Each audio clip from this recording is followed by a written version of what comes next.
Hi there, gorgeous, and a very happy drugstore December to you. Hope you're having a fabulous day so far. In today's video, I wanted to share with you the top 10 pro makeup artist tips that I learned over the past year. A lot of these were ones I incorporated into my everyday routine, and if I didn't put them in my everyday routine, they were ones that I was doing consistently throughout the year. And I'll explain more why as we get into the video. But if you're looking for something new to try and you happen to miss out on those videos that came out this past year, I've got some really excellent tips in here that you've probably not heard of before. The first tip I have to share with you is one that you know, if you've been watching the videos, was one I latched onto and I've been using practically every time that I apply setting spray. I've turned a lot of people on to doing it this way also. Apply your setting spray with a brush. So what I do now is I spritz my makeup brush. It's typically a very fluffy brush with the setting spray and then pat it onto the face. What I love about this method of application is not only are you not dousing your face in setting spray, your mascara doesn't run, you don't run the risk of getting it into your eyes. How many times have you done that? Not fun. You're able to apply it exactly where you need it, and I feel like you're using less at the same time. So this has become one of those go-to methods for me. I absolutely love it. My most favorite brush to do that method with, by the way, because I've had some questions about that brush, is actually the Wet n Wild Pac-Man brush. That one came out from their old collection. It's just been my go-to favorite. I would say in place of it, you could use any medium, round, big, fluffy brush and it works perfectly. Another tip that's not so much a pro makeup artist tip, but it's one that I did start using a lot more this past year, is not applying any mascara on my lower lashes. Again, today, same thing. I have found personally that it makes me look more awake, especially if you struggle with dark under eye circles, or in my case, if you're just not sleeping as much as you should be. It keeps your focus off of that area. I mean, when you think about it, if you apply mascara on the lower lashes, it's going to create a shadow on that area of your eye. And when you spend a lot of time doing color correction, concealing, etc., and you're casting a shadow over the top of that, what good has it really done? So that's been one of my best eye-opening techniques that I really latched onto this past year. Another one that I want to share with you was an absolute favorite. When I discovered this, I thought, game changer. And that comes from one of my fellow YouTubers here, Robert Welsh, who I know a lot of you know by now. And if you have not heard about him, he is a pro makeup artist, has an excellent channel, does a lot of really hilarious reaction videos. But what I liked the most about his application method is the way that he applied it. He starts on the inner corner and the outer corner and then blends the two together. And then he does the same thing with highlighting. He'll apply a little bit of a lighter concealer on the inner corner and the outer corner of the eye and then blend it in those areas only.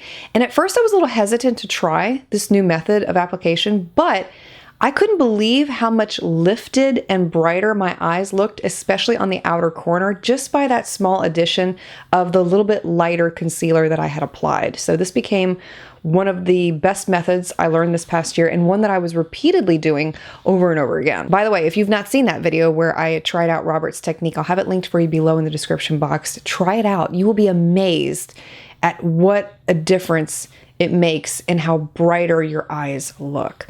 Another tip that I'm actually wearing today that I love, when I discovered this, I thought that is just genius. Take a creamy white eyeliner, mix it in with lip balm, can be any kind of lip balm. I like to use the Jack Black one, and then use it as a highlighter. You can use this on your face, but I really love to use it on the inner corners of my eyes. And what I like about this particular tip is that it's not harsh, it's not overdone, it's very subtle. If you're careful to apply a very small amount, it can look amazing. And that's what I'm wearing on my eyes today. I have the smallest amount of that white pop right in the corner. I did apply a little bit of a matte white eyeshadow over the top, which is probably why it looks a little bit brighter, but it's very played down. And if you're looking for one of the best, creamiest white eyeliners to try for this technique, I would recommend looking at Ardell's line.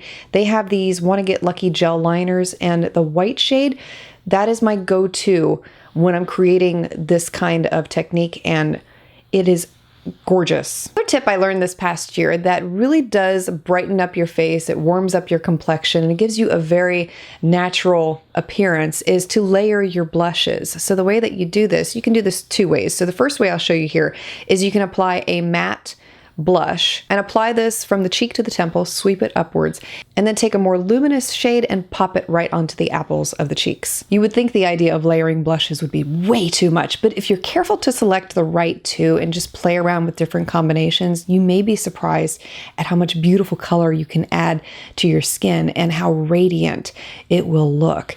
The other way that you can layer your blushes, and I'll try to demonstrate it here for you so you can see what I'm doing. I'm using the e.l.f. Modern Metals palette. This is an old blush palette. I still love it. So you can take a shade from the red family. Let's say a pink. I'm going to use this one from the palette. And you want to apply this to the apples of the cheeks. And this is going to simulate blood rising to the surface of the skin. So I'll just blend that in here real quickly.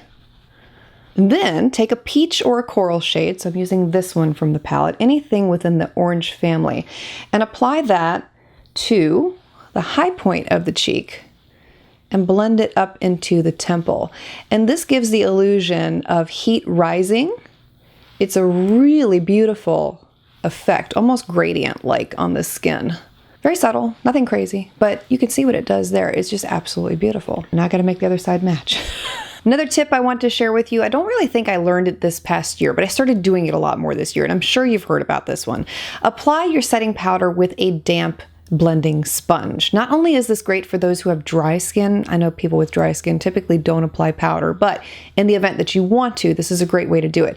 But it's also excellent for those with textured skin and oily skin. Textured skin because it will give you an airbrushed finish, but also for oily skin because it will lock the makeup in place and help it to last a lot longer. Another tip for oily skin that I want to share with you is after you apply your primer, apply a small amount of setting powder before applying your foundation.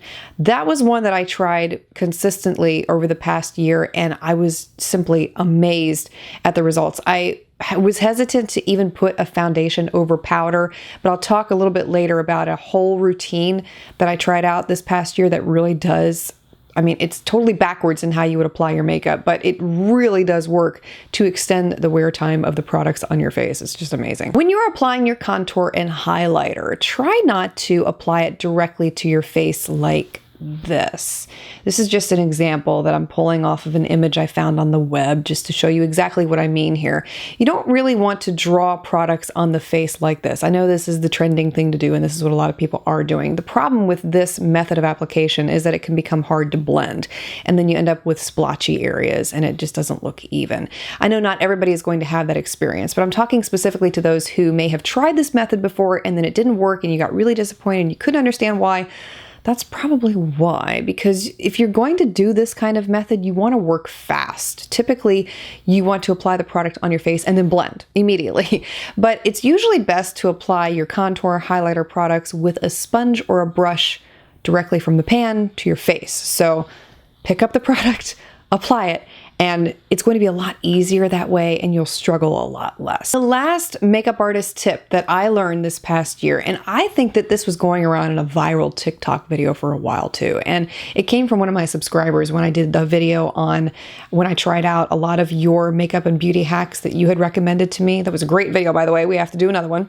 But Tamara had asked me about doing this one method of application, and it was completely backwards from everything I had ever tried before, but it worked. So what it was applying a moisturizer on the face first, and I'll pull the clips from that video so you can see what I'm talking about here. Then applying a setting powder, and then applying a setting spray, letting everything dry up to this point. And then you want to apply your primer, let that set for a little bit, and then apply your foundation. And after that, do not apply anything else, no powder, no setting spray, nothing, just that order. And it's amazing how well the face looks at the end of the day. I did this with a 14-hour wear test for that video, and my skin looked just like I had applied the products a minute ago, even though it had been 14 hours from the initial application. And that has been the method that I use when I'm doing photography also. When I'm going out and I have to be in a sweaty, and I know my face is going to melt, that's been the way that I apply it, and it stays there. It holds in place. So if that describes you and you're looking for a foolproof method, It's not something I do every day. And honestly, I can't do it every day because I can't remember the order. Seriously, it's one of those that I have to write down, put it in my drawer, and refer back to it because I'm like, okay, what was it, the primer or the what? How did you do that? It's just, you're lucky I can remember my name most days, okay? If there is a tip that you tried in 2021, because I feel like this year was a year of experimentation where we could just do anything we wanted and be creative, and a lot of us were working from home, so it didn't really matter about being in an office environment, etc. So, I mean, I feel like we had more creative liberties this year. Feel free to share anything new that you learned, you'd like to share with others, anything that really changed how you approached makeup, how you applied makeup. Would love to hear your feedback on this topic also. And I truly hope that you found joy in this video and that it blessed you today. Thank you for being here, for taking the time to watch, and I look forward to seeing you again tomorrow. I see you tomorrow. Bye.